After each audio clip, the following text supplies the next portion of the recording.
Name on the front, so you better hit that subscribe button. Name's on the front, name's on the front. Name's on the front, so you better hit subscribe button. Name's on the front, name's on the front. Welcome back to Names on the Front. Name on the front. I got our own name wrong, but welcome back to Name on the Front with your guys on 6th Street here. So that was Pink, right? Yeah, okay. Really good. I want to make sure I know what it is. Last week I didn't know what it was. I felt like an idiot. Yeah, everybody knew. Everybody online was like, Aaron, how didn't they know? And I said, I don't know. I pretty much nailed the impression. So shitty week for Toronto sports. Other than the Raptors, they clinched. But same old. Yeah. Right? Yep. And every year, it's the same fucking shit. And you kind of had to go through it twice, right? Because you went through it with the game 4 with the comeback. You kind of just accepted they were going to lose. You started going through all the emotions. Well, like at the beginning of game 4, I remembered I was going to tweet it, but I didn't want to be a negative Nancy. And I was just like, Leafs fans, remember, like, we're going to win this one because they like to make it as excruciating as possible for us. So they're going to give us hope and make it to game 5. Yeah. And then lose. And you were right. And I was right. But I can't really claim that I was right because I didn't put it out into the internet. So there's really no evidence that I was going to tweet that. So if you think I'm a liar, don't believe me. But I swear, I was going to do it. And I hate that I was right. I really fucking hate that I was right. In retrospect, I wish they would have just lost. Yeah, me too. But like that was a lot of fun. In retrospect, I wish we just got swept. Waste my time. Yeah. That was a fun comeback, but I have a buddy who was wearing like a Leafs t-shirt, and when they were down 3-0, ripped it up, and then put it back on when they tied the game. So he was wearing. I'll show you guys a picture of it. Yeah, he was wearing a Send that to Mike. We'll put it on the screen. I wonder how many people like turned it off. Oh yeah. And then like an hour later found out the Leafs won. I turned it off. I'm not gonna lie. Yeah, but I mean I switched it to the Raps game. We're pretty plugged in though. Like we have like phones. Like I'm thinking older people like in their 40s and 50s just change the channel and then like. I kept Like I'm honestly kind of ashamed that I turned it off. Like, but at the same time, they deserve it now. I went back at 3-1. Normally I would have. I went back at 3-2 because I didn't even see that it got to 3-1. Well, those two were quick. Yeah, I was at my buddy's place. And when we went down 3-0 on that brutal giveaway by Riley. Boo Jenner. When we went down 3-0, I was just like, okay, like I'm done with this. Switched it over to the Raps game, saw that we were getting absolutely demolished by the Celtics. So I was like, you know what? I'm going to make some tater tots. I left the room. I went into the kitchen. And my buddy yells from the other room, dude, it's 3-2. I was like, no, it's not. Because there was no sign that we were going to get no life. Yeah, we had no life. I was like, no, it's not. And then I was like, stop messing with me, man. And he shows me the phone. He's like, dude, it's 3-2. And then we switched it back with 2 minutes left. And we got to see Hyman score and then overtime. There was like some weird controversy with Morgan Riley at the end of that game where people were saying that like, oh, he sold it. Like that's not a penalty in the playoffs, especially in overtime. Yeah. I was like, that's 100% a penalty. He lifted his skate off the ice. And the only reason it's not a penalty to these fucking armchair warriors, keyboard warriors, or I should say, is because it's the Leafs and it's Morgan Riley and they all want to see us fail. And guess what? You got what you wanted. We failed, okay? So leave us alone. Let us grieve. Enough with this, like, rubbing dirt in our face, like, putting our face in the shit. Yeah. I'm done with it. Well, not only was that a penalty, that was a really dangerous play, too. Like, going into the boards feet first like that. Like, and I'm sure, like you guys are all, like, we're all alpha male athletes, right, at this table. So we've all had those moments where we think we're hurt. And then you realize, okay, I'm actually all right. Mm-hmm. You know what I mean? Like you run into the boards hard, or you get an open ice hit laid on you, and you're winded, right? And you're like, I think I'm more hurt than I am. And then it takes a couple seconds, and the pain goes away, and you're like, I'm actually fine. I think that's what happened with Riley. He ran into the boards, skate first. Hockey players' instincts immediately is like, that could be serious. Yes. So he tucked his knees to his chest. Especially when you go in like that too. Yeah. Like. So he tucked his knees to his chest, and he rolled around a little bit, but it just looked kind of like, okay, I'm good, and then he got up. Mm-hmm. To me, at least. Yeah. I'm a little biased. I didn't really see anyone. I'm a little biased. Like complaining about that. No, it wasn't like main like media members or anything. It was like fans of other teams. So like they post like Morgan Riley has a scare, and then underneath all the comments were like fucking faker, like shouldn't have been a power play. Leafs got gifted this one because it was a good story. Like I read so many of those kinds of things. And yeah, you know what? Should I be reacting to random Reddit comments and random Facebook comments and random Twitter comments? No, but I'm here and I'm doing it, and it feels kind of good to get it off my chest, to be honest, because Leafs fans take too much shit, in my opinion. Well, we really do. I mean, we hand it out. So in fairness, you but had another episode about us getting too much. The complaint was that we don't get the benefit of the doubt. Never. My argument would be after another series is we don't deserve any benefit of any doubt. No, we don't. Like the case was that like why are people saying Montreal is? And I'm not saying that you're like no one thought Montreal was going to beat Pittsburgh, but Montreal's made the playoffs before and won playoff series on the back of Carey Price with a pedestrian team. So we don't deserve any benefit of any doubt until we win a playoff series. It's just like next year, if we win the President's Trophy, if we have 120 points and we're going up against the New Jersey Devils in the first round, and there's people saying, watch out, the Leafs, they're playing the Devils, that's like completely fair. Because we haven't earned any benefit. Okay, so I'm sick in the head. I have a mental illness. It's called. I'm not saying you. I'm saying Leafs. No. Leafs fans honestly, I'm saying it about myself. I'm admitting it. I have a mental illness. It's called being a Toronto sports fan, and it's called rationalizing shit in my head to make things better for myself. Right. And when I watched that 5 overtime game where they couldn't get one past Korpisalo, I was like, oh, okay, maybe it's just Korpisalo. Maybe it's just. Well, no, I think part of it was. Yeah, but like that's rational. I think that is actually rational. So I was like, okay, it's not as bad. We're not the only ones that can't score on this guy, right? Yeah. But then they scored and they finised, and Tampa won the game, and that's not something we would have gotten, in my opinion. Imagine making in a 5 overtime game, the Leafs would drag it in something like that. If we were in that situation, the Leafs would drag it to 8 overtimes, and then Nylander would put it in it. Yeah, they'd put it in their own net. Yeah. And like the other team would like stop trying halfway through they'd be like we're not playing any of our good players, and something like crazy would happen. And we would like double shift all our top guys. Yeah, they would all get injured, and then all of a sudden Gavrikov would block a shot. Oh, Gavrikov! What a John Tortorella has to go in net. Oh my God. Okay, well we'll go into what is next for the Leafs. Do you guys quickly want to talk about the draft lottery? Clearly rigged. I don't know if you saw. Well, so I saw the people were saying the guy dropped the ball. Yeah. The only ball he dropped was the Rangers ball. But the argument there was that the ball was heavier, but that wouldn't help you. No, it was on magnets. So clearly there was a magnet somewhere in the ball. Because the theory. That's 100%. No, the reason it was heavier is because it had magnets so on it. it was magnetized to the other balls. No. It had magnets in it, so that made it top. Yeah, so that made. But he dropped it down because the magnets made it heavier than all the other balls, so he wasn't used to it. Oh, so you're saying. So then the magnet sucked it up into the hole, which is why the Leafs ball, as I think you were going to mention, didn't go through. Yeah, it hit the banged post, around like John Tavares.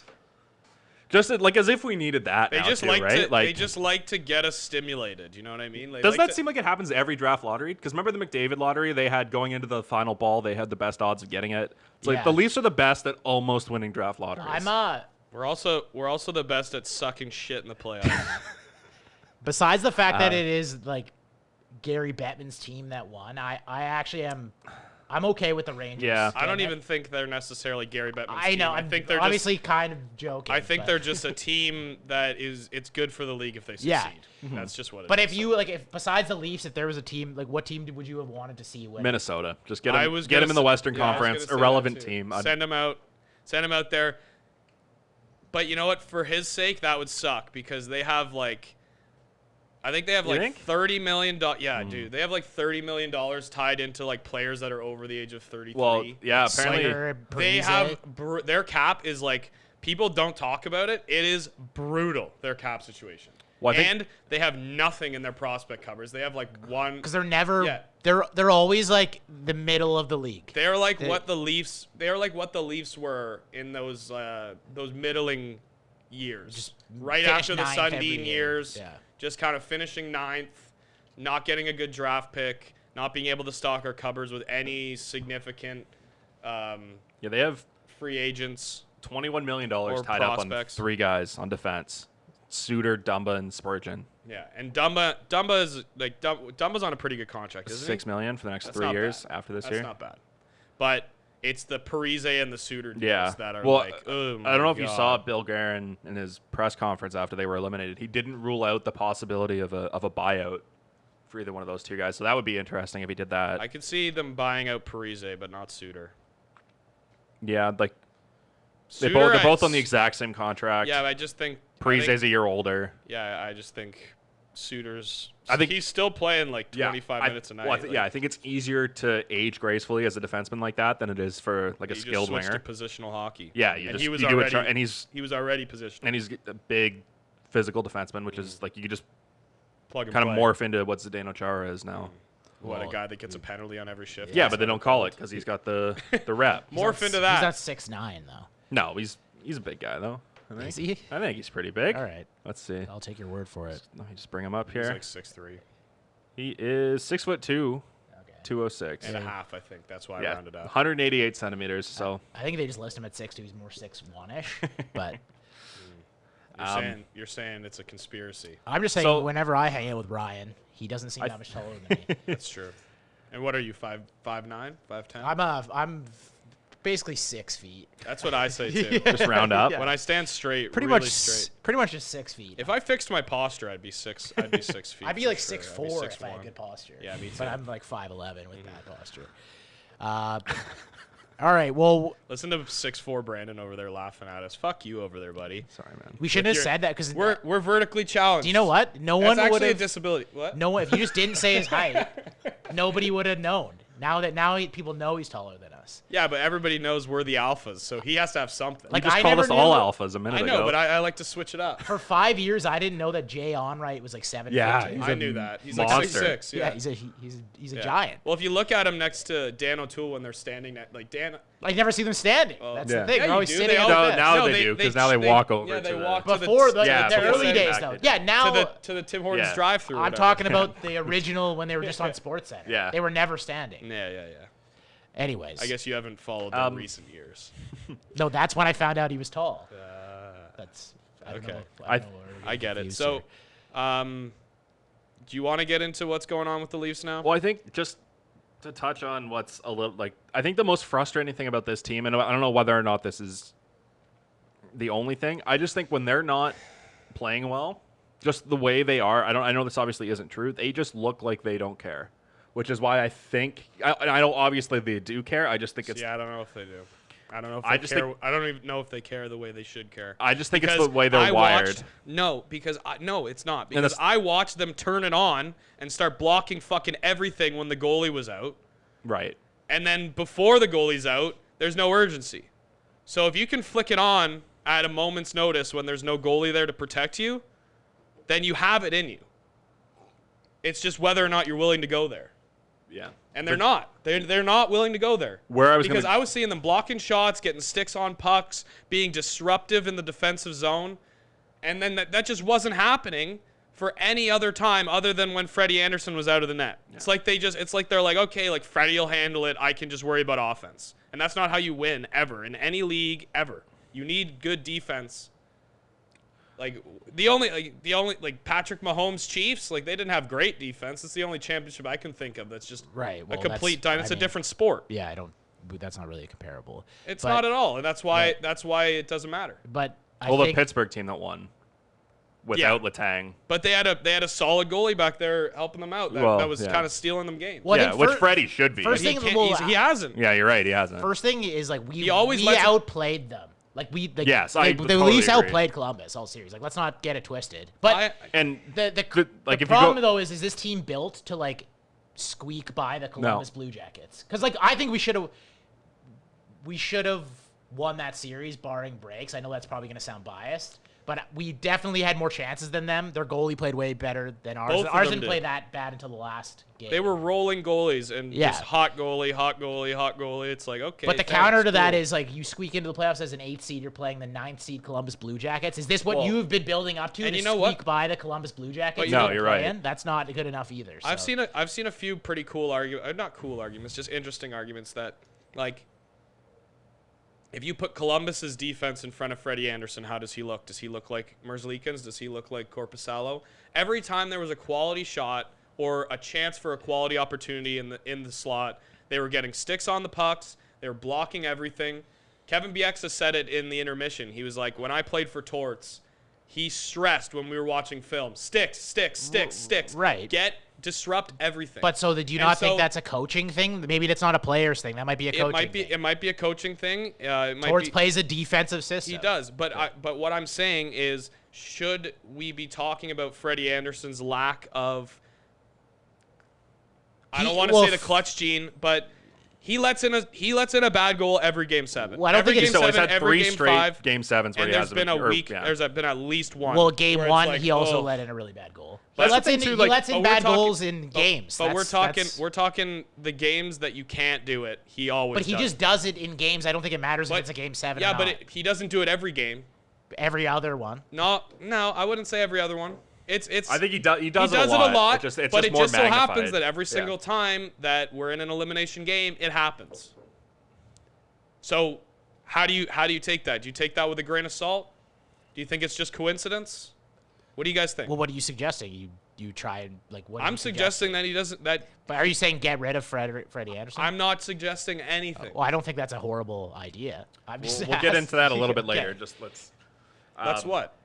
I'm fired up. I think we're gonna when move on. Well, like when you look at the way they played defensively, and Dubas said this in his media too. Like they didn't in this series, they gave up 12 goals and 2 of them were empty netters. So it's like they didn't like if you're giving up 2 goals a game, you should win. Especially with this team, you should win every game. That's what I'm saying though. Like they outplayed Columbus. Yeah, I think. I know nobody wants to hear this, but their shooting percentage was under 2%. Exactly. Like, But that's like a huge anomaly. again, you have Are those shots on net or are those shot attempts? Shots on net. Okay. yeah, they like set a record with their shooting Mm-hmm. percentage. But again, I think part of that is that Columbus isn't allowing you good Yeah, shots. yeah. But I still think they probably play that series 10 times. I think the Leafs win more. Yeah, I Maybe would they say don't they- win 9, but they probably win 6 or 7. Yeah, I would agree with that. But again, nobody cares. But about again, that. like let's not just sit here and make excuses. Has this team been built to like barely beat Columbus? That's they're not even close to being a Stanley Cup No. contender, right? And they're what was it, the 5-year plan? How long was the plan? I don't know. Well, was if you look 5 at it, years. it's 5 years It was because a that's 5 all you year- have what Matthews do we have, for, right? five? Like, 5 4? years Shanahan. 4 now? No, when Shanahan Oh. signed on, it was a 5-year plan. So we're past that, Yeah. and we're regressing now. but there are like We peaked last year, probably. This season was crazy, but it was a step back. there are teams who have done this too in the past too. Like Washington took forever to get. I know that's the thing Yeah. that people draw. Like I think Ovechkin took 12 years to win a playoff round or get past the second They round. never had $40 million tied up in 4 guys. No. You know what? But you know what? People in Washington didn't just let them off the hook. No, they No, got of course criticized not. all the Yeah. time. Yeah. Yeah. So, is that But I think- even relevant? No, but I think that's just something to keep in mind that this just It's isn't. like we have to put pressure on these guys because Dubas does not sound Well- like he's changing his mentality at all. The issue though is this city kind of has a history of running skilled guys out of town. When you look at the things they've done in the past. Yeah, but you know who we should be running out of town and Dubas is defending? Cody Cece. Yes. Yeah. But I don't. Dubas hints. Do you this put is- a lot this of is direct stock quote into? from- I know, from but do you James put a stock Myrtle. into a GM defending a player? Like, Yeah, because why does he need to defend? what's he gonna come out and say? Fuck Cody Cece No, in a he press can. conference? He can say Like, I'm he's not. like, He can say. And you know what? I think it's. I wish him well. Cody Cece's not coming back. He doesn't have to say anything. We don't know if he's coming back because he's hinting. He's like, Cody Cece metrics internally reflect his value defensively, and that information will cast him in a different light. I guess. Light when data like this comes Yeah. public. Well. Okay, so analytics it's a fickle thing, right? Because analytics are analytics. You just have to be able to decipher them properly and use the proper analytics. And when the eye test is that bad on CC, I don't believe you're using the right analytics to determine that his defensive value is higher than the public's perception. I just don't well. believe that there is anything you could show me that tells me that he's any better than what I fucking saw out there because it was brutal. I think in reality he probably is a little bit better just because he gets shit on so much. Because that's the old Bob McKenzie thing that when you play in Toronto, you're either 30% better than everybody thinks or 30% worse. That's just the old adage, and I think he's definitely a guy who's maybe 30% better just because he's right. But which still doesn't make it doesn't. There were two or three plays a game where I'm like, what in the hell? Every time he's got the puck on his stick, I'm like, this is either a giveaway or just a useless play. Well, he's completely miscast too. Like he's not. Another thing that the Leafs have a lot of trouble with, and this might, or just at least in that series, was getting the puck out of the zone. Did you notice? Yeah. It was like. Every time we were hemmed. But I also think I think that's something that's a first pass defensive thing. But that's a kind of thing that you magnify as a fan of a team. Because the Leafs when you're watching, no, I can tell on any team when I'm watching. I'm like, these guys are either exhausted because they can't get the puck out, or they're not making good passes. But those are the two ways you get hemmed in your zone. But I think all making a smart teams play. throughout a playoff series, like all teams in the NHL at points get hemmed in their zone. It's just it's not sticking with you when you're not rooting for the team. No. But just because it's at points, but it's a consistent thing. It's like, dude, we controlled the play that whole series. Like the Leafs had them hemmed in way more than they were. Yeah, we were hemming them in way more than they were hemming us in. Okay. Way more. Okay, but we were getting hemmed in by like their fourth line. Yeah. And we were getting our fourth line was hemming them in too. No, they were not. Yeah, no, they were Clifford not. And Spezza, no, that they was were the not. one game. The one game. That was the best line on the team. Like for what, 2 shifts? No, man, they were the second. They were the last game. They were the worst line. Yeah, the last game they were brutal. But they were getting hemmed in all the time. But 3, I think they were like, that was the second best line on the team in that game. Like I thought Austin Matthews, considering what was like Werenski and Jones and like the Dubois lineup. Matthews was the best player in the series. Yeah, he was. Other than it wasn't even close. Or Seth Jones would be up there too. Yeah. Well, he was the best forward in the series by far. Maybe Dubois. I'd rather have Matthews. Yeah, but rather have or who was better in the series. Dubois got a hat trick to single-handedly beat us in a game. Yeah. That's just a reality. All right. So Sorry, guys. This is you've just watched a little bit of a unraveling on my part. Oh, I hate that I'm a fan of this. We're burying. We have to bury them. Yeah. It's a funeral. Yeah. we gotta move on. Yeah. It's an airing of grievances. Yeah, my old hockey coach used to like when we were like 7 and we'd have a bad game. He'd go into the dressing room, washroom, and flush the toilet, and that's all he would do. He wouldn't yell at us. He'd just flush the toilet and be like, "That one is down the drain, boys. Like we got to move on." And should we do that? No, because they deserve to get yelled at. Yeah, see, again, they were the better team. I know it's gonna sound like I was making excuses again. You are. The problem is they're still not where they should be. Problem is you have to be able to pull it out. And looking at their cap situation, yeah, but it's all a coin. Like, are you like the Pittsburgh Penguins lost to the Montreal Canadiens? It's a coin. It's a coin. Coin flip once it gets to. Once it gets to an elimination game or a game 7 or a I disagree, man. Hockey's random. It's a coin. Yeah, but guess what? The randomness always happens to us. We always lose. So it's a common denominator.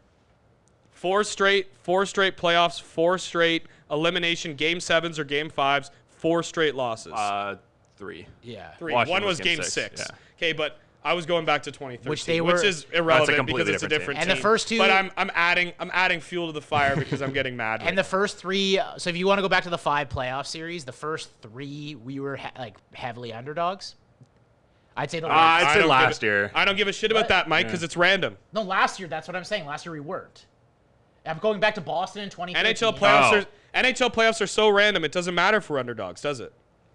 Yeah. Well, so why are you bringing it up? Because they got to coin flip games too. That's where the randomness It does matter comes a little in, bit. But they just. But I think it matters like on a 55 to 45% level. I don't know. I'm just so pissed off. I can't even listen to this positivity. Do you? I can't. So speaking of parity, do you think that's a good thing? I know we've had this conversation a few times. No. I think it's stupid. Yeah, I don't. like it. I don't. Like, what's the point of like spending money on players if you can just throw like Alex Texier in your top 6 and win a series? Like, it's so stupid. This is gonna be. We're not gonna change each other's minds because we've argued about this before. But I love that the NBA is like if you have good players, you're good. Yeah. You're gonna be good. I love that. It makes it harder to cheer when your team isn't good. It sucks because you know you don't have a chance. But I don't like. It's like, what are we even doing here when like Montreal can squeak in, and they sold at the deadline. They traded everybody away at the deadline and beat the Pittsburgh Penguins. And I know it makes it exciting for the fans in Montreal, but Montreal shouldn't have even been in the playoffs. This is a special case. Right. They were so bad they shouldn't have been in the playoffs and won a series. They were a 12th ranked team. This is a special case. It's a special case. Okay, what are you talking about? Like, but this happens every year. The Columbus Blue Jackets beat Tampa Bay in 4 games last year. Like that's just stupid. The Calgary Flames went to the Stanley Cup final in 2004. Edmonton Oilers went to the final in 2006. Blues were the last place team at Christmas New Jersey and won the Devils Cup. went to the Stanley Cup final. But I think there's positives and negatives to it. It's better for the league as a business, obviously. But I just think as a fan, it's just like it's kind of like the regular season means nothing. It's good. It's good if you're a fan of a bad team. If you're a fan of a team that's been built well. It's like, what are we even doing here?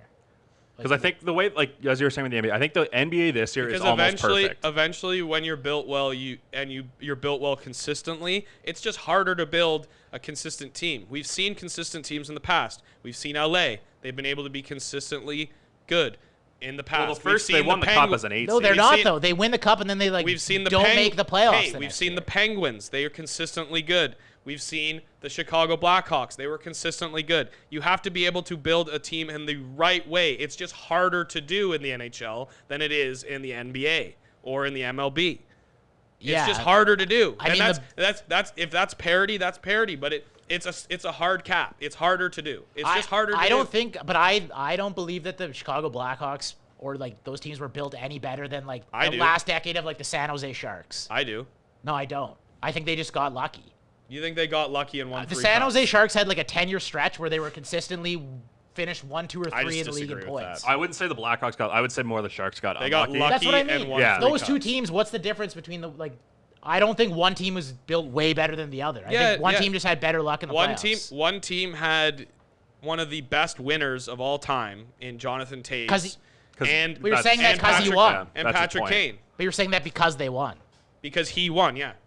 He won. The team won. Yeah, he's the captain. He's the leader of the team, and he wins at every level that he's ever been at. So is Joe Thornton. So Joe Thornton did until he got to the NHL. Where did Joe Thornton win? He's got a gold medal. He's got 2, I think. He's got 2, yeah. He might have 3? 2, yeah. no, Did 2. he win? He was on 2002 and 2010. Okay. We're talking about NHL as well, but you brought up all the other stuff. You brought up the stuff. but he has. So it's a consistent thing. So is Joe, but we're saying Joe Thornton has until he got unlucky with his team. Has he gotten I don't think you can just get lucky and win 3 cups. I think that's a stupid argument. No, we're not. Well, like I think they were good. They deserved to win. So they didn't get lucky, but another team just got unlucky. They had more luck on their side. Yeah. Like they got breaks. I think that's a stupid argument. I don't understand how you can look at the NHL playoffs and not say there's a huge amount of luck involved. I'm not saying there isn't some luck. So that means that anytime a team wins the cup, I think you're overvaluing it. I think you're overvaluing the luck. I think when you're built properly and you're built sustainably. But the Sharks were. The Sharks were. Yeah, they were the best team in the league for like. They were built properly. Like they were really good for like 10 years. But they weren't built. They apparently weren't built to win in the playoffs. They got to a cup final. I don't. I think that's luck. I think they got unlucky. Okay, you can value luck all you want, but I really do think that the Chicago Blackhawks, the Pittsburgh Penguins, the LA You're Kings, just naming all the teams that won cups. Yeah, we know. Exactly. Multiple cups, not just one cup. Multiple cups. What about Washington? So they're just Washington. Like, do you think they're a way better team than San Jose? Or do you think they just caught a break? I think they had a better. I think they had a better coach when they won than San Jose. Yeah. San Jose's had like Pete DeBoer. How many cups has Pete DeBoer won? I don't. Well, not. But again, you're just looking at people who've won cups and being like they're better. Well, Barry Trotz has won one cup. So I can't reference someone's resume as. But you're referencing the thing we're talking about. Yeah, we're talking about that specifically. Yeah, that specific season that they won. Like you can't use winning cups as an argument to why someone won a cup. That's like Barry Trotz. When Barry Trotz won the cup, I'm saying he had good coaching. That's part of a team. Right, but yeah. Okay. So maybe San Jose just never had the right coach. So would you have said that about Nashville all those years when Barry Trotz was coaching Nashville? He's never won a cup. They that's never why had they the right keep losing coach. That's actually what everybody said about Trotz. And then he won. Then. But now he's won. That's the so thing. It's just revisionist. That's the thing with being a winner. You're not a winner until you win. And now it's just revisionist. Okay, so until they win, then they'll be a winner. Okay.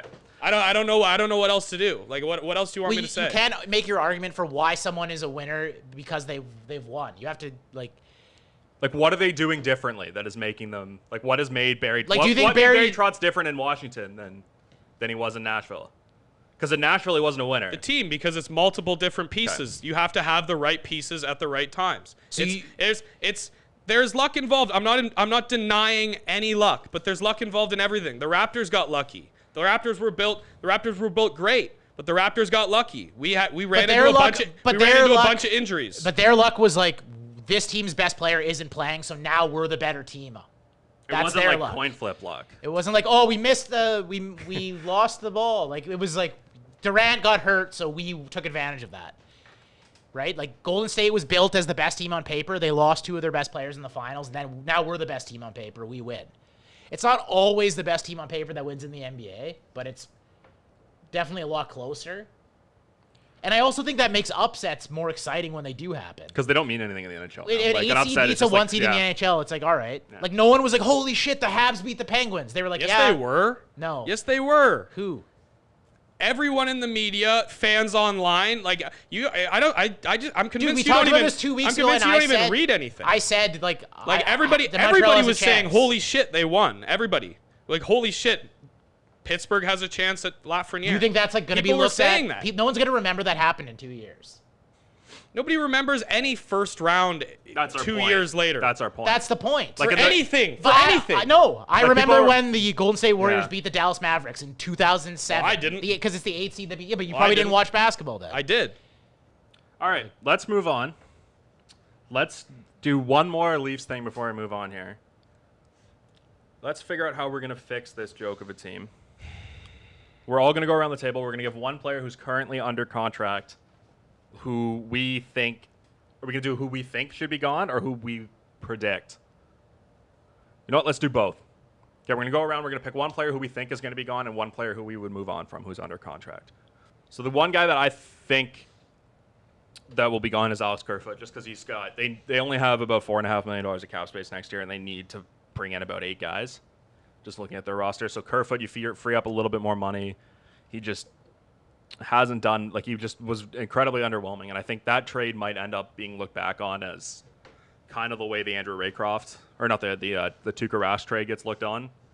That's going to, like, if Dubas doesn't live up to the hype that he's gotten here, I just think that trade is going to look, the Kadri for Barry and Kerfoot is just going to be looked back on as one of the worst trades in franchise history, just because both of those guys are so underwhelming. And I think just if you can move on from that contract now, I think it's just the time to do it. Yeah, I just think the hype behind Dubas is totally unfounded. I think he's done nothing. This is also his second year. He's only had look what he's done. Yeah, it's just hard to make a judgment on a guy after 2 years. Signed Marner for too much money. He traded Patrick Marleau's contract, sure. Well, maybe he had to do that. Yeah, but now that pick is number 13, so that looks bad. Mm-hmm. It looks bad. What was the reasoning behind that? The Leafs not keeping that pick, by the way. What? Because that pick was lottery protected. How did they lottery protected for top 10? Top 10. Oh, it was top 10 protected. Yeah. All right, never mind then. And then he made this deal for Tyson Barrie, a defenseman that we already have that kind of defenseman in Morgan Riley. And we're just bringing in a worse defensively Jake Gardiner. I don't understand what we're doing. Yeah, I mean, at the time, I thought that was a good trade. Yeah, I did. I'm not gonna lie. At the time, no. You know what? I didn't think it was a good trade. I was intrigued by it. I think that's the way I would say. I'd be like, interesting. I wasn't like jumping out of my chair like, holy shit. Like, I was like, oh, interesting. I was actually a little upset we got rid of Kadri. I liked Kadri. Yeah, but I think. But Kadri, he was a victim of circumstance. Well, I think it was just right after that playoff series we lost, and he was suspended. He was catching a little bit of the brunt. That's 2 of. He was. Yeah. He was, and he got scapegoated. Well, that was 2 of 3 years too that he had been suspended in the playoffs, which just cannot happen. Yeah, and he did get scapegoated, and now everybody's looking at Kadri scoring game-winning goals in the playoffs and saying like, why did we do that? And it's like, well, hindsight's 20/20. Exactly. You know what? It goes back to like exactly. About. Yeah, but that's what I'm saying, right? Like it's like. Like at the time, I remember looking at Kerfoot's age and looking at the points he got last year and being like, we got a guy who almost had the same production as Kadri last year, and we got Tyson Barrie. So at the time, I thought, I was like, this is a pretty decent trade, I think. But now, obviously, in retrospect. But that's what I mean. I wasn't jumping out of my seat though, like holy shit, Tyson Barrie. Like, and I was actually a little upset about Kadri leaving. I liked Kadri. I liked what he brought. The big thing with Barrie too is they just got Colorado to eat half his contract, which helped out too, because they had to fit Sure, there were some good additions to that trade, but overall looking back now, hindsight is 2020, but it just looks brutal. Like there's no defending it. Kerfoot was meaningless, like nothing. Sure, he showed up against Montreal in the play in the warm-up exhibition game, but that's the only time all year I've seen him look dangerous. So so I'll do my next guy that I think. Kerfoot's the guy I think they're going to trade. So this is the guy I would move off of, and we were talking about him a bit earlier. I think Frederik Andersen's the guy that you got to move off of now, just because as we were talking about, he's had 3 in a row rough game 7s or game 5s now. He's making $5 million, and he's only got 1 more year left. You're going to lose him, I think, after the next season anyway. So I think you may as well just move off him now. Well, you need the money, and you might be able to get a little bit back for him. So just to be clear, Kerfoot is like if you were betting on a guy who's not back, you're saying Kerfoot, but Freddie's the move you would make. Just because I think it's the time to do it for Freddie. Okay. And again, if you look at the guys who are going to be out there, there's a lot of good veteran goalies that are going to be out there that you can pair with Campbell and maybe do like a 45-35 split kind of thing. Yeah. So I'm going to say, based on the reasons that we were just talking about with Kerfoot, he was underwhelming. He wasn't what we thought we were getting. Mm-hmm. That's why I'm going to say like the guy I think is going to get moved is Kasperi Kapanen, because I think the return on him is going to be a lot more favorable than a Kerfoot or a Janssen. Based on he's younger, those guys are both. I mean, Janssen's only a year older, but he also is coming off a season where he was hurt. Yeah. So I think there's more question marks with those two. Whereas I think Kapanen can land you something more valuable. Obviously, this all depends on what the return is for all of these things, right? We have no idea. Like I would be willing to trade Mitch Marner depending on what you're getting back. Of course. No, right? It all depends on what you're getting back. There's 2 guys who are like untouchable. I don't even think they are untouchable depending on what you're getting back. Austin Matthews is untouchable. Well, if you're getting back. Okay, if you're getting Connor McDavid. Yeah, like. I mean, like we're talking in like something that could happen though, right? Like I don't think there's a realistic trade that could ever happen where it would make sense to trade Austin Matthews or John Tavares. Well, maybe something crazy, but. Yeah, so I'm going to say Kapanen because I think it's got to be one of those 3 guys is not coming back. I think it's fair to say Kerfoot, Kapanen, Janssen. You can't do it. Or Hyman, I guess you could throw him in there too, but I think he's by far the most valuable. I kind of agree with. I think I agree with your move. I would at least explore. Again, it depends on what you can get. Is Frederik Andersen? Yeah, because I don't think he's shown that he's the guy who can be a goalie for a team that wants to be a Stanley Cup contender, and you risk just losing him after next year for nothing. Mm-hmm. So it's something that should at least be explored. Obviously, you have to consider what you're getting in return to decide whether or not it makes sense. But it should be discussed and it should be looked into, I think. Me? Yep. All right. First, I just want to mention I am in a bad mood today. I'm sorry, everybody. I've been a little bit testy on this podcast now. The Leafs did this to you. Yeah. We needed to get this out. The Leafs did it to me, and then I have a big thing coming up on Monday that I'm doing that I've been kind of like working like 10-hour days on the last few times. So I haven't been able to kind of refine any of my takes. So I'm a little bit off kilter today. But you know what? I'm gonna be the old man of the group, and I'm gonna say Nylander's got to go. The guy's got no fight. So this is you're not who you bet on isn't coming back. This is you who you think should go. Yes. So you put this in the headline because we'll get tons of views if you do that. Nylander should get traded because people will flip out. Nylander's got to go. I don't care about your underlying numbers. I just watch him go into the fucking corner and just.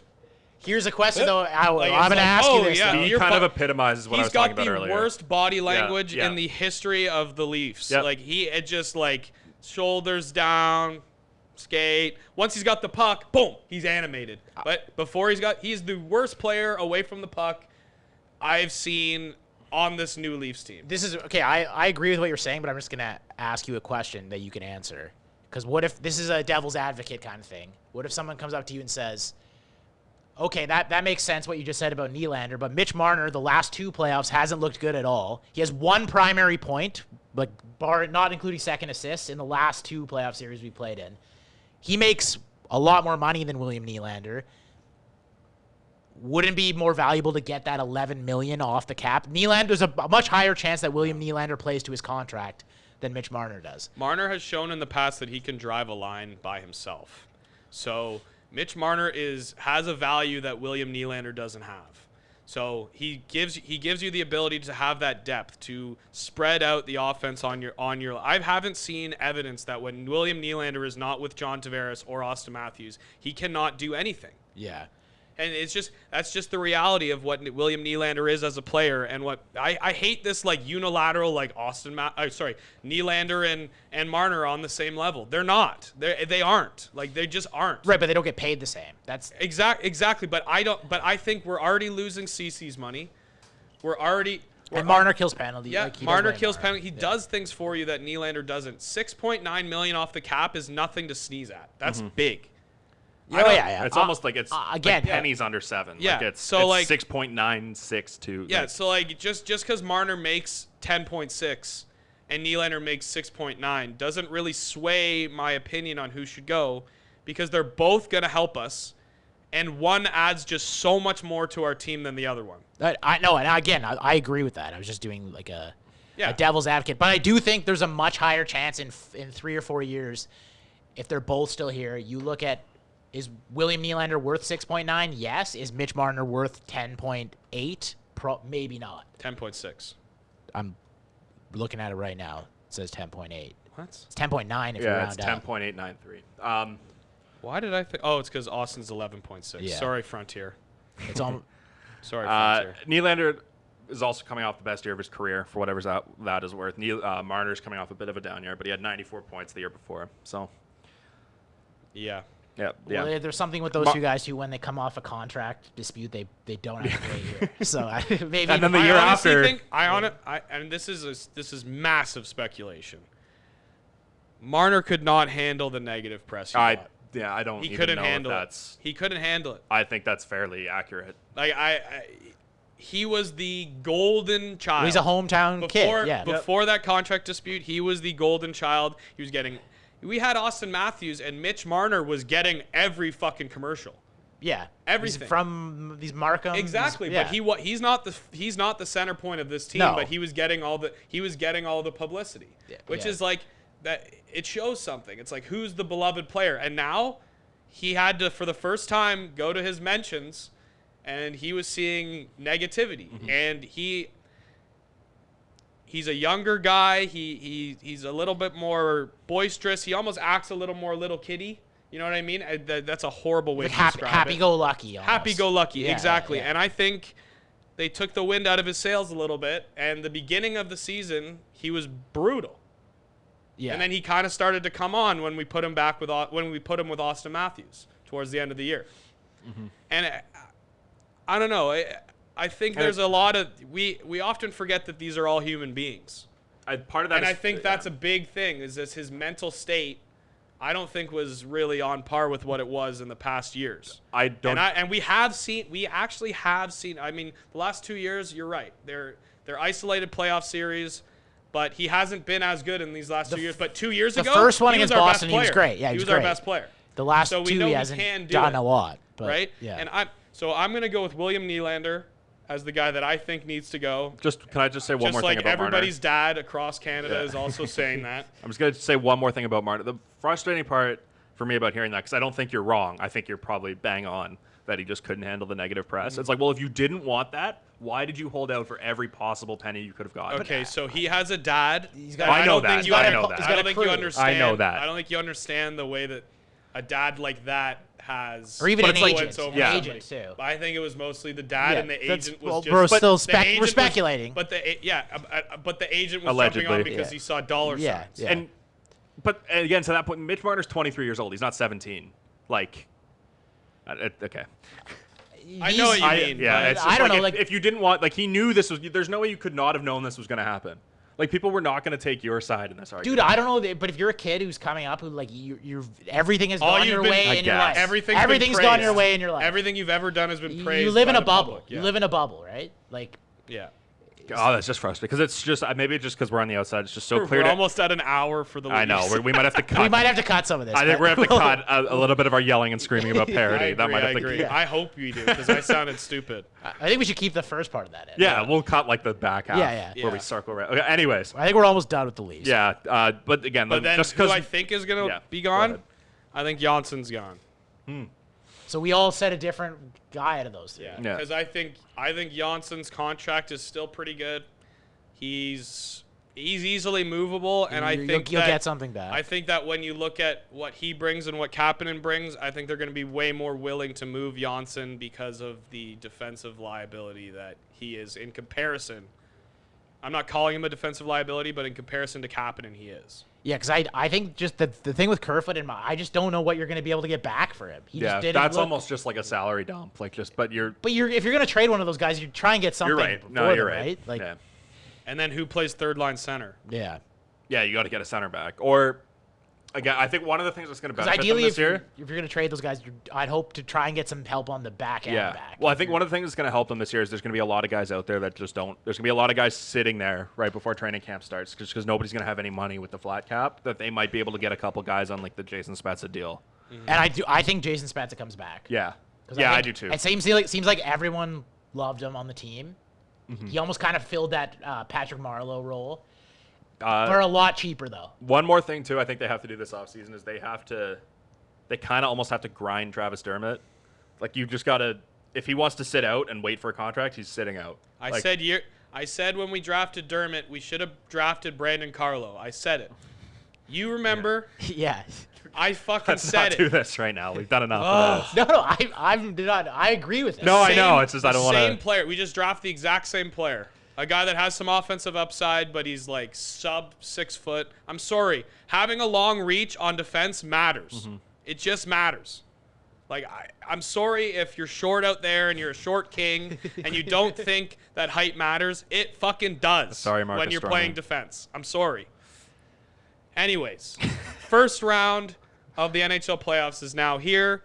We have to adjust our picks because my Edmonton Oilers were the pick in the West, and I need to have a new team. You had Tampa, Edmonton, right? I had Tampa, Edmonton. So you got to. So I'm gonna give you the team that I want from the West. Okay. I want Colorado. I'm with you. That's my pick. Yeah. I'm with you. I want Colorado. They're exciting. They're fun to watch. I love Nathan McKinnon. I think it would be hard. I've never met anyone that doesn't like Nathan McKinnon, honestly. He's like one of the most fun players to watch in the league other than McDavid. And they're built well. I have a soft spot for Kadri. We just went over that. And We may or may not have gone scored over a that. Yeah. huge goal last night. exactly, he scored the game winner. So you know what? I'm gonna go Colorado, and I want to change my pick in the East. I still think Tampa's going to make the finals, but the team I want to make the finals now, I'll give you two. Okay. Because I'm gonna be like Mike. I'm gonna sit on the fence. So I know. Can I guess what I know? I think you're what gonna say? are you gonna say? Carolina Hurricanes. I love Svechnikov. Yeah. I love Andrei Svechnikov. They're a fun team too. Yeah, they're fun. And Philly, because I'm glad that Canada finally has a young goalie to kind of take the reins from Carey Price. Do you know how Carter bad Hart. that sounds And for like somebody who's like a Swedish hockey fan? Oh, Canada finally has a young goalie after Carey Price carried the torch for 10 years. But you know what I mean? How long has it been since we've had a good young goalie but it's come just into like, the league that's Canadian? Thank God we're going to have the best goalie in the league That again. franchise has been looking for a goalie for 30 years. Oh, Remember when the Leafs would play them in the playoffs and like they go through 3 goalies and this like Robert Ashe would play, Roman Czechman, And they've always Brian been Boucher. they've always been good. Yeah, And they just never had a goalie, and they finally do. So yeah, my head says Tampa, and then my heart says either Philly or Carolina. So what were I your believe picks? I had Dallas and Washington, and I'm just gonna stick You with did, those. so you can just stick. Yeah, I'm just gonna say. So Dallas, eh? I had know about that. they lost to the Flames. Yeah, And they didn't just lose. it's one game.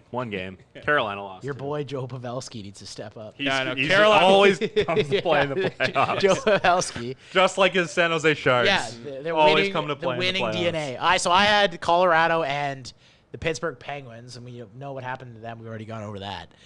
So I think I guess I should change it up. I don't want to just have the same picks as Aaron, but I was. Were you gonna go Carolina? Yeah, I was gonna ride with the Hurricanes. You know what? Don't say the Islanders. I don't want any Islander positivity. I do like that team with that coach. I think they could go deep. They could, but I don't like it. I'm gonna say the Stanley Cup Finals is the Colorado Avalanche over the Carolina Hurricanes. Oh, Ooh. What a ratings hit! Batman just had a stroke. Oh my god. He's gonna hate that. He's got to figure out a way to like stick magnets in the playoffs or something. Notorious member of the Frontier, Gary Bettman. Yeah, he always listens. Yeah. Yeah. All right. Let's move on from hockey because that took a long time. Yeah. We're at 55 minutes. But there was a lot of things to talk But about. We're gonna cut some stuff. Oh yeah. All right. Well, Raps. You want to go Raps or Jays? Yeah, let's do Raps. Okay. So Raptors, they know who they're playing in the first round. Brooklyn, coming off they've got one more play-in game. They play Denver on Friday. Pretty much completely meaningless game. So I don't think you're going to see much in the way of maybe the starters will start. Mob, yeah. No. Nick Nurse does a classy thing yesterday. Lets Adrian Griffin coach. He gets the win, and then right before we started, we saw some stuff come out about Adrian Griffin. So we'll just leave it at that. We don't really need to get into that anymore. You can go to Blake Murphy's Twitter if you want to find it out. Personal stuff on this podcast, I think we stay away from unless we have to. We also just don't know much about it. Yeah. It's just a post, so we don't even need to get into that. I think this is this is something that we couldn't just ignore too. Yeah. So once we get more information, maybe next week we'll talk about it. So the night that the Leafs have that crazy comeback, they go down 3-0. I switched over to the Jays game. There was a Raptors game on at the same time. I switched to the Raps. So I didn't. And I didn't even know this until the next day, but they got absolutely destroyed by the Boston Celtics. It was a standard game. It was a standard off game. Yeah. We were due. Any concerns? That's the way I'm looking at it. No, it was a meaningless game too. They had the seating wrapped up. They were playing everyone. Yeah. No concerns. Yeah, but I don't know. All right. And home court means nothing now too. They were missing a lot of shots. uncharacteristically bad.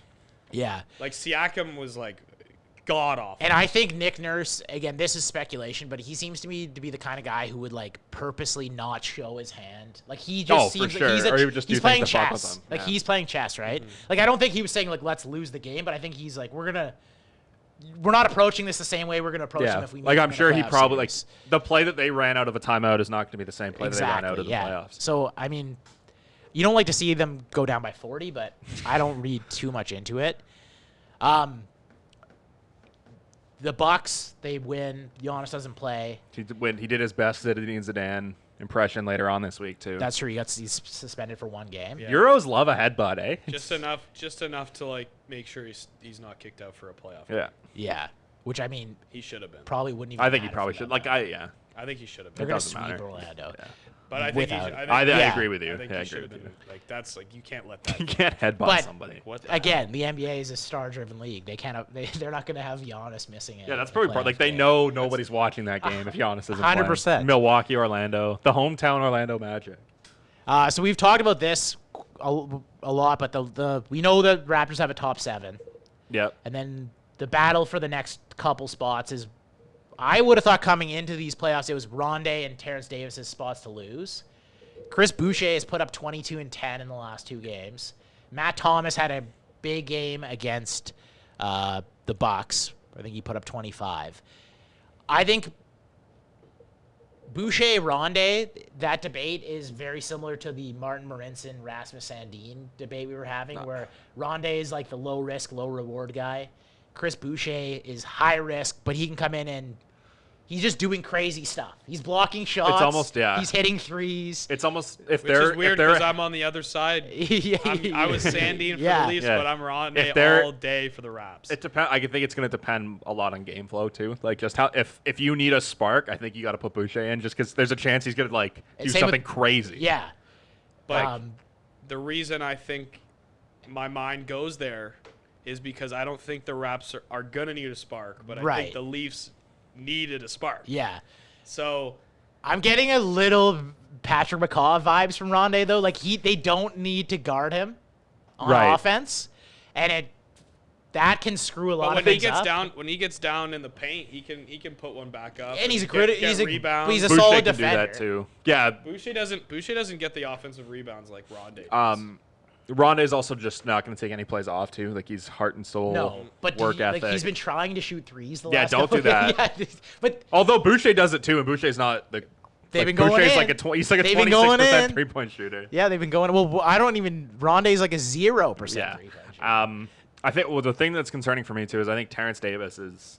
He's been like invisible. He's going to be used very sparingly, I think, in the playoffs now. Just I don't know if they need him though. like I liked him all year, but he's a rookie, right? And his defense just isn't where you need it to be. And so, I know we always get down. Like you get down to this in the NBA, it's a weird thing where you have these guys who are like your 8, 9, 10 guys in the rotation. And you kind of get attached to them, but then when you get into the playoffs, like, you have a wow. realization like we Yeah. don't even really need Yeah. this guy. Like we don't really need him. yeah. Yeah, but anyways, there's really not much else to unpack with the Raptors. We're kind of just waiting for the playoffs. I know. I to think start. this time next week the playoffs will be underway. Well, their last game's Friday. Raps in 5. We always lose So- one in the first round. We're gonna get a play-in game in the West too. Yeah, Which- and there's one guy Yeah. who's on he's on a mission Yeah. right now. Damian Lillard. If you're I'm not gonna say if you're the Los Angeles Lakers because I don't think LeBron James has confidence issues at this point in his career. But if you're a Los Angeles Lakers fan, scale of 1 to 10, how nervous are you about the prospect of having to play Damian Lillard in the first round? I think like he's always got the possibility. He's probably going to steal a game. He's kind of like that. He's kind of got like the Carey Price thing where he's going to win a game on his own. He's gonna win at least one. Yeah, on his own. And they've got Melo in the fold playing well. Yeah. They've got a bunch of guys back from injury. They went to the Western Conference Finals last year. See, I don't know how well the Portland Trailblazers are built. Like, do they have people that can defend LeBron and AD? No, Not that's going to be really. because it's going to be really? Gary Trent Jr. No. and I can't even remember the other guy's name. I'm just Lillard is scary. Yeah. He's Yeah. scary. Yeah, but like, First player since Will Chamberlain to have 3 60-point games in a season. Wilt had 15 in that last Yeah, season. he averaged 50. Yeah. yeah. But 3 60-point games in a season is pretty crazy. Yeah, I don't know, Damian. So what is the Pelicans are out? Yeah, how frustrating is that for the NBA too? Like the reason this playoff format is the way it is to give the Pelicans a chance to get in, and then. But if you have like Dame doing what he's doing, I think right. that kind Probably- of fixes that problem. They got lucky with that, I guess, People but they are wanted interested. Zion. They clearly wanted Zion in the playoffs and Yeah. just didn't do it. The Phoenix Suns are making a run. I didn't even know they were in the bubble until like They're the a only week ago. I don't know if they're still undefeated. If they were still undefeated, they'd have a chance at the play-in. They do. They Yes, do. I think they still are. Because they're tied. Them and Memphis are. At It's the like same if they record right lose now. a game, they're out, and Yeah. they haven't lost a game. Everyone was calling them the only undefeated team in the bubble when They the play the Raptors Mavs. were still They play the undefeated, Mavs today And then who? at 4. Is today the last day of the games? The No, Raptors it's play tomorrow. So they play the Mavs at 4. Because I've been like, NBA needs to release their schedule so I can put it into my schedule Yeah. for the 53-hour podcast that I'll Shit, be doing on Monday. I need that NBA schedule so I can work around. So today, just looking at this, today's actually a huge day. Because today you're gonna find out who the play-in game is. I think Portland's already in. Yeah, they play Because the all Nets. three of them they played are. today. Yeah, They they play are. the Nets. and they have a, Grizzlies play the Bucks. That's Oh, the Bucks without Giannis. The Bucks Yeah, are probably but- gonna be resting guys because they're yeah, maybe. same thing with Dallas. Like we'll see how much Luka and because like the Suns are favored in that game right now. All three of those teams are favored in their games. Just because they're the only ones with things to play for, right? So that's gonna be like, I think the 1950 was the last time there was a play-in game in the NBA, which is So- pretty wild. and it's gonna be. I want, as much as I love John Moran, I want the Suns to do it. yeah, I love a story like that. and then they have to. So the team that's 9 has like to beat. back So they'd have as to play. far up against the wall Yeah. as Yeah. possible. They So had then to you get- win every game. and then they, you get Booker going against Lillard Yeah. in the play-in game, They- which could be They both could score 70 points in Yeah. that game. That would be exciting. and give up 70 on the other end. Yeah, but that's not. We don't need to talk about that part of it. Turnstiles. So yeah, we'll definitely have a lot more to talk about with the Raps next week once we get into playoffs. Plus, we won't be eulogizing the Leafs anymore. So that'll probably be more of the focus. NBA bubble expansion. Yeah, so they announced that you can have one other person that you can bring one person into the bubble now. But it has to be someone you've met in person, right? Yeah, you have to have. I don't know how you're gonna prove this, but it has to be somebody you've met. So you can't just go on Tinder. So and pull clearly, the they're bubble. just They're worried about James Harden. Is basically what this is. Met in person rule is clearly just excluding like Instagram models or random DM. Yeah. Yeah, but like, how do you? I don't understand how they're like. If you just I met her before. She's this is my niece. Yeah, we've been on 7 dates. Yeah, like how are you gonna argue that? We just weren't public. Yeah, like I don't know what. I don't know. You know what it is? It's a PR move. Of course it is, but I don't know. Like that's all it is. Yeah. Like it's like they're gonna let whoever the fuck they want in. It's weird too if you can only let one person. Like, what if you have like 3 kids and a wife? Who are you bringing in? Like, who's LeBron bringing into the bubble? Probably his wife. His wife? Yeah. But he's not gonna bring. Wouldn't you want to bring his son in, who's like gonna be drafted Maybe in one a of few his years? sons. Yeah, but to give him that experience. The wife's got to stay home with the kids. I hate to say it, but like, are you gonna get the same out of your son? That's true. Yeah. like, let's get real here. Fair enough. Right? So. Yeah. Also, if I was a coach, like I'd like if I was James Harden's coach. Yeah. If I'm Mike D'Antoni, I'm saying, I don't care. Bring in a Tinder date. Like, I want James Harden focused. Mm-hmm. I want him to do what he has to do. But if you can only bring in one, you got to go through your Rolodex and really pick And one. that's the problem, too, is, like, now you're basically in, like, a relationship with this person. Because they're... Do they stay in your room? I don't know. I'm assuming they probably do. Yeah. Like... Uh-oh. Like, they probably have Although they're going to have a bunch of rooms because teams are going home soon, too. Yeah. But I don't know. That's a weird... It's just a weird, it's a weird situation it's really that they're weird. like somehow like I don't know how they're just like I don't know why everything's working. Why are you changing it? Well, this was apparently It was always part of it. Oh yeah. As soon as Yeah. teams go home, they're going to add more people in, just because it's so you do have to quarantine for 7 days before you go. You can either, I think you can do 7 days in Orlando, or you can do 4 days at home and 3 days in Orlando, and then you can go into the bubble. Just 7 days in Orlando. The risk of that too, though, is it's going to be such a bad look if one of these guys ends up getting it. Yeah. And it's like they found out, who did they bring in? Like, they brought in, someone who works at Magic City. Ugly Hannah. Yeah. Who was that girl that tweeted like, I already got invited to the bubble. I think that was Yeah. Lou Williams too. Was the culprit there? Yeah. Or he was like the only player who followed her on Instagram. and she's like, just got invited to the bubble. It No, always she makes really good wings. Yeah. Yeah, she knows the lemon pepper. She knows how to make the wings. The lemon pepper That's why. recipe. It always goes back to Lou Williams. Oh yeah, of course it does. Well, yeah. Actually, another thing with Lou Williams, which girlfriend does he pick to bring in? He's got some tough decisions. Yeah, like a lot of these guys.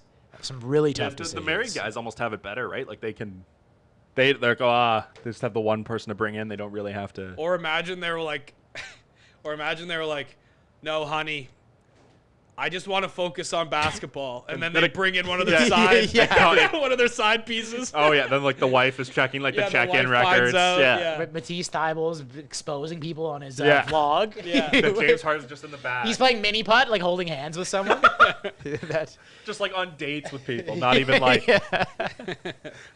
That's. It's a weird. There could be some good external. Yeah, you know what? I'm storylines. more. There's gonna be stuff coming. I'm more ready to see the behind-the-scenes bubble action now, just to see who the dynamics of what's going on. I want to see like an absolute rager going on in there. Well, yeah, Dwight Howard by himself. Yeah, with more than just Dwight Howard. Yeah. Like after a big series win, and they're just like partying in. The Dwight Howard thing too is just funny. Is like he was like opted out right up until like the very end, and then he decided to go in, and he's the guy like partying. Yeah. He's like, if I'm gonna go, I'm gonna live it. Make up. it worth your while. Yeah. All right. Blue Jays. Yeah, we'll move on to the Jays. They almost had a great comeback yesterday. They were down, I think, 8-0 at one point. Ended up losing 14-11 in extra innings. I think they're only the third team to hit 7 home runs in a game and lose. Really? Every single run they got yesterday came off a home run. That was their second game in Buffalo. The first game they did walk it off. Mm-hmm. This team they're 6-9. They could eat they make some dumb mistakes. Oh, it's so frustrating. And I know that there's a part of it that it's like you're young. I get it, but like Travis Shaw is 30 and he made a ridiculous base running mistake yesterday. Well, yeah, Brandon Drury too on that bunt. in extra innings. Like his entire job on this team is to come in and play good defense at third, and then he can't even make the right read on a bunt. And Montoyo actually like buried him in the media. I don't know if you saw that. He's like, they asked him they're like, Charlie, what happened on that bunt? And he's like, well, Drury's supposed to get that. I don't know why he didn't. He just didn't get it. Positive Charlie is he's starting to come down. Things are starting to wear on him. He's had enough of the moral victories. Another guy who made some questionable defensive plays yesterday, Vladimir Guerrero Jr. Instead of we're getting repetitive, harping on this guy every week, so I want to make this a quick thing that we do. Brandon, you're the most down on him. So I want you to give me every week at a 1 to 10 scale. 10 is like, get rid of this guy. Okay. He's completely fallen off the map. 1 is there's no problems. Is it 0 to 10 or 1 to 10? 0. Okay, 0 is there's no problems. That makes a lot more sense. 10 is it's the worst possible scenario. What is your Vladimir Guerrero Jr. Concern in scale right now? I'm gonna go about a 3, I think. Wow. Just because again, he's 21 years old. There's the whole thing of the global pandemic going on right now. I did say last week that I was going to give him a bit of a break. Aaron was a little bit skeptical, but I don't know. He's still young. He's got time to figure it out. He hit a home run last night, so maybe if he didn't hit that home run yesterday, I'm at about a 6. Maybe that's calmed my nerves a little bit, but I think right now I'm going to go with just a 3. Do you think there's any chance that he's a guy who can't even play first base? I hope not. I think because he just has. I still think they're going to try him at third next year again, just because he is so much more valuable if he can play third, and then he's infinitely more valuable if he can play first than if he's just strictly a DH. He's got to figure out his conditioning clearly, and we're clearly the 3 guys to be talking about that. Well, just pictures of health here. If he just can't. Oh, my health right there. I don't know. I'm going to go with. I'm a 3. Yeah, Bo 5 hits last night. That was fun. Well, finally their bats got going. That's the one positive from that game. Yeah, they weren't just solo home runs. People were getting on base. Would you call Bo's game last night a believe the hype game? A believe the hype? Yeah. Yeah. Or would you say that's like a don't get too crazy? No, Bo's. I think Bo's is going to be a star. You believe the hype? Yeah. He's now hitting like 350. If their bats get unlocked with the way they're trying to get positive. I was very negative, and now I had a sip of a little bit of energy. Sugar-free. And I'm back. Yeah, of course. Yeah. What do you think I am? One thing that kind of sucks with the Vlad stuff is the one guy that he was always sort of compared to coming up was Fernando Tatis Jr., another junior of another MLB player. Yeah. And he is he might be the best player in baseball right It's kind of like it's one of those things, obviously hindsight's 20/20, but how in the world was Vlad a better prospect than this guy? Like Vlad, but he was though in I know through Double-A, like he was. I just think the fact that Tatis is a shortstop too, just kind of like and he doesn't have weight problems. Yeah, well, if he can be 2/3 the hitter of Vlad and he's a shortstop. Yes, I am. Yeah, like I don't know. Like you're a professional athlete. Again, just be in shape. He's never touched a weight. Yeah, be in shape. He's never touched. I'll shame all day long. I was like one of the craziest. That was one of the craziest like realizations. And then like 3 weeks after that, he was posting. He's never touched a weight. Wait a second. It's like, Mark, did you know that? Yeah, like I touched one like when I was like. I touched one today. When I was like 10. Yeah. Yeah. I was lifting weights today. With a professional athlete dad. And not have even a weight in your house. That's the thing. They were in the house. He just wasn't touching them. Oh, I guess. I don't know. Yeah, maybe I have no problem fat shaming professional athletes. I agree. Like, I'm not gonna fat shame people walking down the street, but if you're a pro athlete, you're getting paid, and it's affecting you. If it's not affecting you, then like Phil Kessel, the fat shaming was a little bit ridiculous. I think because he was still producing. He wasn't fat. He just had a fat face. He wasn't. Yeah, he's a little chubby. Have you seen the pictures of him like walking into the arena? I remember in Sochi, he was looking a little doughy. Yeah, but that's just how some people are built. Yeah, no, I know. Like I really don't think he was out of shape. He had maybe not. Like I don't. No, I don't think his cardio and stuff seemed to be up to par. Yeah, like, it wasn't like he seemed like he was gassed on the bench. No, that's really all you like. It doesn't. I don't care if you have a 6-pack, but if you can't. No, I'm saying like finish your shift because you're tired. You need to do something. Right, but that's what I'm saying. Like the fat shaming that he got was ridiculous because he was still producing, whether or not he was chiseled. It seems like. Oh, I was agreeing with you. Yeah, no, I know. Yeah. But I will say he was a little bit. He wasn't what you would want out of a professional athlete, whether or not He's everything. He was everyday fat. Everything. Anyways. What were you gonna say? Oh, just get in shape, lad. yeah. Just get in shape, man. Mike's having a big anyways podcast. He's done it about 7 times. That's my only segue I know. It seems like we're kind of doing this every week. Charlie Montoyo has a new series of questionable moves. Man. Hash out. Dude, this one, the Teoscar Hernandez. Can we save that one for last? Just so we can work up to that? I want to read the quote. Okay. So a couple days ago, he takes Rowdy Tellez out of the lineup to have Joe Panic DH. Joe Panic has like a 350 OPS. Guy struggled last year. He had one good year in his major league career. He's a light hitting middle infielder. Joe Panic is a guy who's on the team because he can play interior infield if the other guys need a day off. He could play second base, really. He's got a good name. He can't make the throw from shortstop. He can't throw from third. I don't know. He's a guy hanging on by a string to be a major leaguer. It doesn't make any sense. No, and then he just decides he's going to bat him like 8th. Like batting your DH 8th, where Rowdy Tellez is a guy. Like Joe Panic might be the last guy on the team I would if you're who should definitely never be a DH. Yeah, and Rowdy, and it's not like they were facing a lefty too, where you want to get Rowdy out of the lineup. They're facing a righty. Tellez was obviously struggling, but it's like a righty. All right, I like a little blimey. a righty. Yeah. My accent's brutal. No, mine was. Yeah. His was good. Yeah. No, mine was bad. Just going back to my roots, I guess. I just didn't get that one. And then he puts Tellez back in the lineup yesterday, and Tellez has like 3 hits, I think, in a bomb. So and then you want to talk about Teoscar. This is one of the worst decisions. So I've he's ever your made. hottest up until yesterday. Really, not a lot of bats going. Well, Bo's been going the last few games. Teoscar was the only guy who was really raking. Yeah. So then the lineup card comes out and he's batting 8th. Really weird. Yeah. So then they ask Charlie, hey, man, why? And this is the quote. This is what he says. I stretched the lineup a little bit today, giving a different look. Just trying to get something going at the top. He's trying to get something going at the top, so he takes the hottest hitter and puts him at the bottom. Trying to get something going at the top, then That's at reverse psychology. then at the bottom. So I stretched it out. That's why Teoscar is lower in the lineup, trying to get something going. It's going to start pretty soon. We played a lot of games now on the road, and I think that's what they need to get into a rhythm, and that's coming. The next game, he was back to hitting third. No, I think he was he took him out of the lineup the next game, I think, and then he was batting third after that. I think he gave him a day off after that. That doesn't make any sense. Charlie just knows something you don't. I guess. He expanded on that too. He's like, I want to have guys on base for the top of the order. You're playing checkers. You're playing chess. Then Charlie put the guys is playing at Chinese. The top of the order.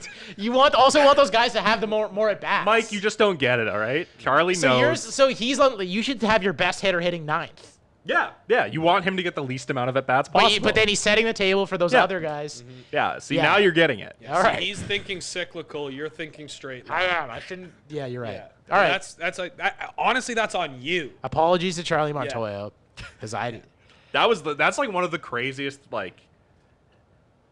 It's insane. Yeah. I saw this as a good tweet too. It's a crazy move, and the explanation is even crazier, which somehow. This is a tweet from Ty Berry at tberry3. He's saying, this is a Charlie Montoyo quote from September 27th, 2020, which obviously hasn't happened yet. Ty Berry? Yeah. Charlie Montoyo really impressed as his team goes 9-11 during its difficult final 20-game stretch. That's almost 500, the Jay Skipper said after the game. And to me, if you can go 500 in this league, that's really good. Yeah, old Charlie doesn't. Just low standard. The guy doesn't just not inspire confidence. But I guess if he's been coming down on, I didn't realize he came doesn't down. Inspire anyone. He's good with 500. And how's that inspirational at all? I know. All right, guys, let's go out there and be okay. Yeah, that's my. Yeah, he's like. What the got hell such is a that? defeatist attitude. Especially in a year when the playoffs are there. And there's 16 teams. It's frustrating because it's just like they have the opportunity and it's just like they can't pull it off. Like they may never have. They're not going to just not stay in his room. If they expand the playoffs, or if they don't expand the playoffs, they may never or may not have this good of a chance to make the playoffs again for like 3 or 4 years. Yeah, if they don't expand. And I think they're only 2 games out right now. even at this 6-9, and they could easily be 9-6 with just some dumb mistakes, some questionable moves by Charlie. Old Chuck. At least positive from yesterday's game, Yamaguchi came in and actually looked like he could do something. Yeah.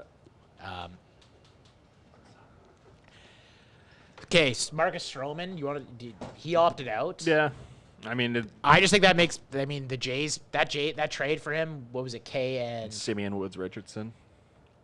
Questionable trade at the time looks a lot better now, especially with the way Anthony Kay's been pitching. I think the only counter to, I know obviously he's not playing this year, but Stroman would be the second best pitcher on this team right now. Yeah, but he maybe even the best. But he would not be. Like, yeah, he wouldn't be. He made 11 starts for the Mets. Yeah, that's what they got. Yeah, it looks really bad for them for sure. Also heard talks of the MLB talking about doing a bubble for the playoffs, which I think it's just like if you got to do it. If you can do it, you've got to do it. Maybe the players will be more willing to do that than they were for the whole season. That's what. Yeah, I guess they just weren't down for the season. They weren't. They're weren't. down for the playoffs, and like what they've been talking about is possibly you go the Angels, Dodgers, and Padres Stadium. Yeah, that makes sense. I still think they should do a Field of Dreams up in Alaska and just send them all up. They were going to do that this year, actually. So fun. They were going to do a Field of Dreams game. They were going to play at a cornfield in Iowa this year. They were going to play a game there. Send them all there. Yeah. Iowa. Yeah, I don't know if you need to go to Alaska. Just do it in It was just for extreme, for my take. Also, it's Alaska for my take, Mike. Because Alaska is just it's out there. It's a little mysterious. I don't know if there's any cornfields there. You don't need a cornfield. You just need a Field of Dreams. You need a cornfield. Okay, but I said Field of Dreams. All right, you guys want to be literal with my random joke. I just have one thing to say about that take. That's another worldly take. That's another worldly take. Do you want to talk about that? Yes, I do. Maybe the best tweet I've ever seen. Mike Milbury.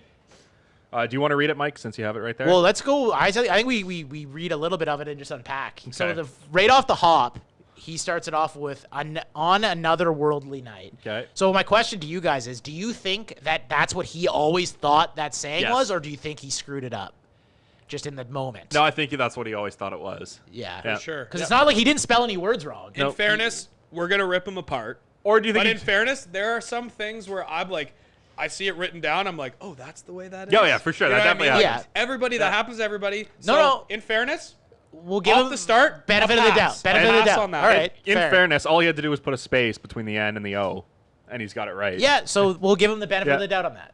All right. So then. But also, otherworldly. Is that one of those ones that's hyphenated?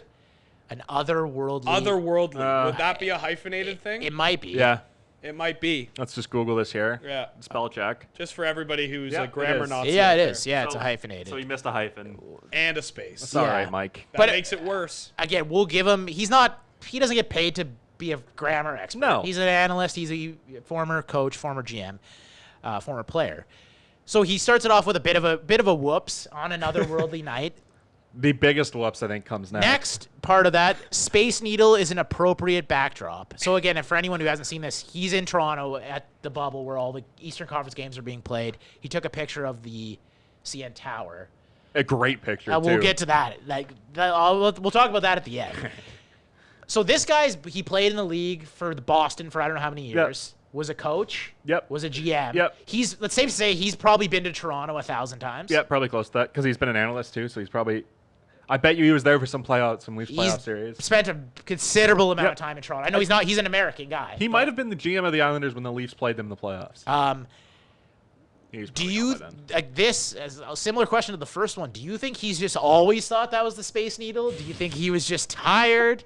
Do you think he just got confused, or is that another thing where he just I always thought the Space Needle was in Toronto? I'm gonna think he thought that all those were all different Space Needles. Oh, so I think he thought I kind of like that take. The one in Seattle was the Seattle Space Needle. Okay. This is the Toronto Space Needle. That makes a lot of sense. I just came up with that now. Which was built first? I don't know, but I think that's probably the answer. I think he just thinks that those are all just Space Needles. Yeah, those are all different. You're actually doing a lot so far. We haven't ripped him at all. We've actually done a good job defending. We're being fair to old Mike. So that's another fair mistake.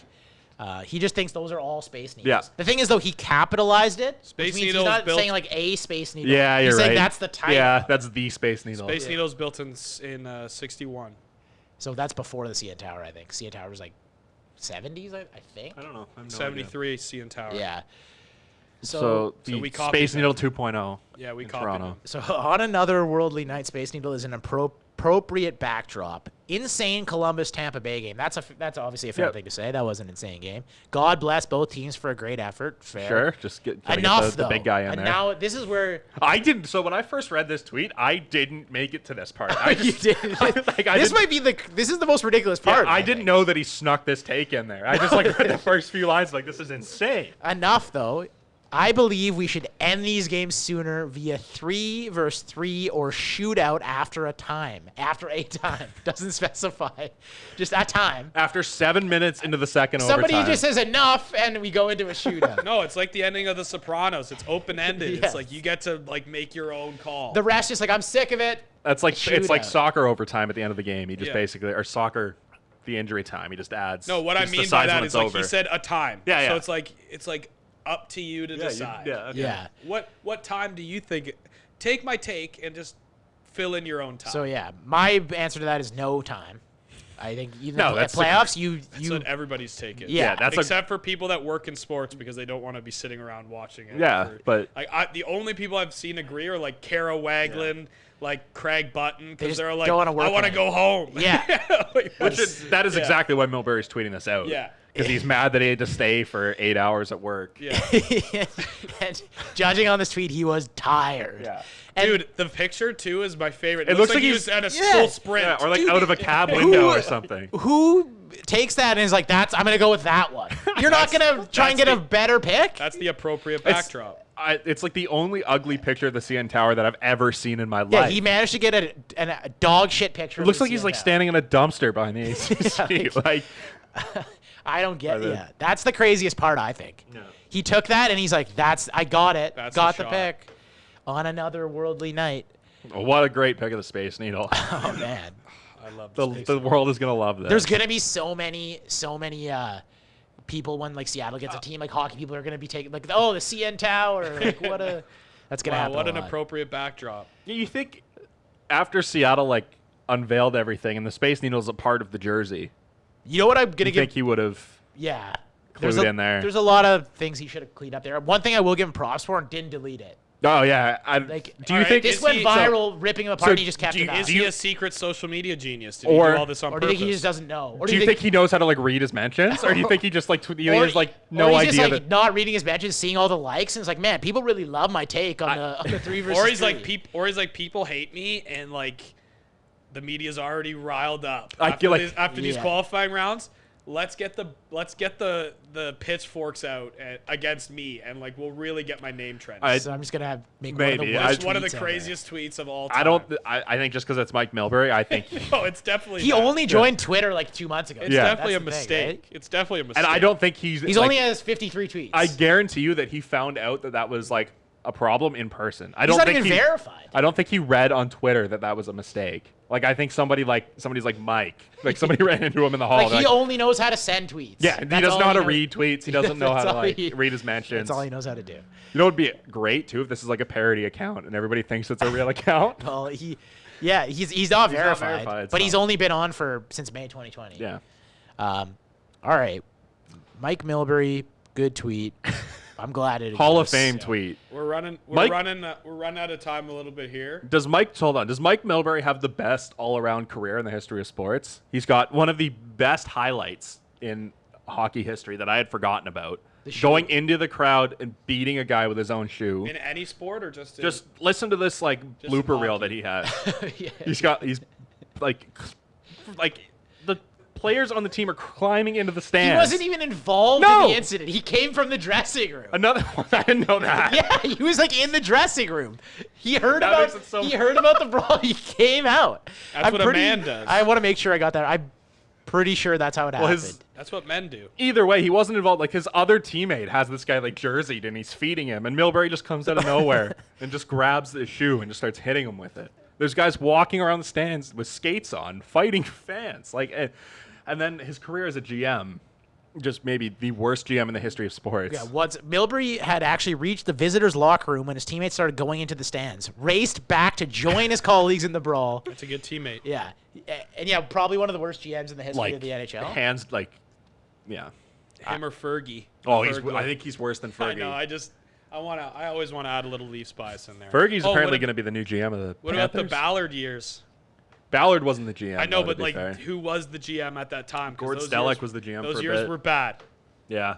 I think there was a few different guys in there. Like, nobody got the rope that Mike Milbury had. Yeah. He went to the coach. He went to the first year as a coach. He went to the Stanley Cup Finals, and then never really did anything after that. Who was that with? So Boston.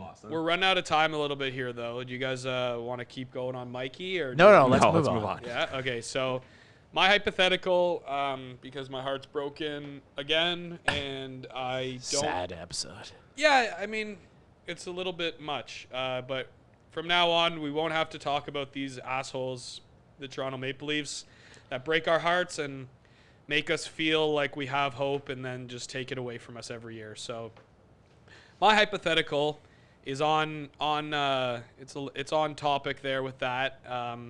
What team, if you could go back to when you were first starting to watch hockey and you were like just picking your team and you didn't pick the Leafs. What do you wish you would have picked? Which team do you wish that you would have picked at that time? Like, okay. Yeah. So like, and now you're like, and like you would still be a fan of them today. Do you want me to go? Yeah. I've got one. I think I know who you're going to pick. Mine. I'm going to pick the St. Louis Blues. Wow. Oh. Because Similar. like the Leafs, but they've done it. What I'm waiting for to happen with the Leafs, a team that has never won. I mean, like the Leafs that obviously take. have won, but not in our lifetime. And then they finally did it last year. And you would have had that build up. You have some disappointment. They were really good there with like the Chris Pronger years. Mm-hmm. Then they were pretty bad for a while, and then they got good again when they had like Bacchus, whatever. Yep. A few years where they went. Yeah. I think they won a round or two. Disappointment though. They can never get over the hump. Finally did it last year, so you would have had the exhilaration of like waiting all that time and finally getting that Stanley Cup win. That's my pick. I like that pick. One thing to you, I though, actually agree with that. Yeah. in this scenario, you're still a hardcore Raptors fan. Would that change your mind knowing that you have? Does that make it better or worse that you have both your teams winning for the first time in the same year? See, I didn't think about that. Like, wouldn't you rather just focus on one? I think that's cool. I think it's kind of cool. It is really cool, but like, Yeah. though I know some of those games were happening at the same time. Because you're never going to be, if you're a St. Louis Blues fan in Toronto, it's never going to be a situation where you're going to be celebrating with other people anyways. Whoa. But Mike, you're against the multi-screen. What would you have done? Well, they weren't at the same time. Some of them were. I think some of them were. The finals, the NHL finals is Maybe before. not. They usually don't do that, but I didn't watch a I second know. of the I was Stanley Cup trying to Finals. catch Mike. I was just trying to catch Mike in The NHL knows a better than to controversial schedule take. a game Yeah, at you're the same right. time as the NBA finals. So the team, I thought you would have picked the team that I'm going to pick now, just because I know your dad is a big fan of this team. Oh, I was thinking about that, but So I'm going to take the Chicago Blackhawks. I know in hindsight that's a bit of like a bandwagon cop-out move, but if I'm a hardcore Blackhawks fan from 1994 on, you still had the pain. yeah, till you had like 2010. a 30-year drought, or like 1938, Yeah. I think was the last time they won a cup before 2010.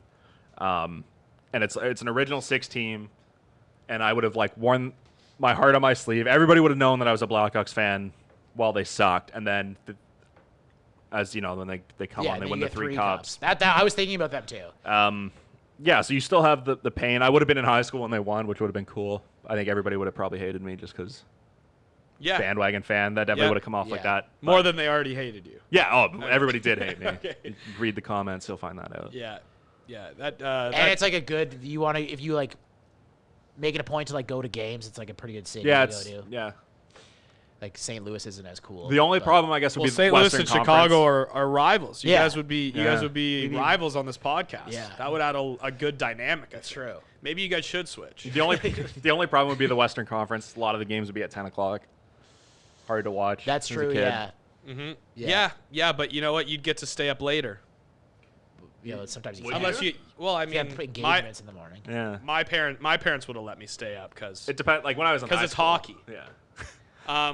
So you're gonna pick Chicago, you're gonna pick St. Louis for different reasons. I like the build because you're sticking with what you know. Yeah. but you're getting that satisfaction at the end. I'm just making sure I get the satisfaction. Yeah, I like that. But I'm going to go with the Colorado Avalanche because when I started watching hockey, it was around 98, and then they got very good at the beginning. So I would have those glory years to look back on to kind of hold me off during those horrible years of like the mid-2000s, early 2010s. You have something to point to. And then now they're getting good. Now again. they're getting good again. You don't and know. They're starting to come back. You don't know if they get one now, though. You don't know yet. But we already have one. Yeah. I would already have one in Right. my past, so They I have wouldn't. 2, don't they? Yeah. Well, Yeah. 96 and 01. yeah, but I'm saying 98. Yeah. 98 was So you when would have the 01. Yeah, 98 is when I remember starting to watch. Did Yeah. they win in their first year in Colorado? Oh, that's gotta suck. For Quebec. Yeah. Yeah, so I would pick Colorado because I would have my past and now I have my future. That's good. And so I think that would kind of hedge my bets on both sides, and I would actually have a little bit better mental health. Yeah. So, yeah. Yeah, definitely, being a Leafs fan is not good for anyone's No. mental health. No, it's horrible No. for it. But if you're a Leafs fan and you've lost your belief, just watch Name on the Front and you'll get some relief.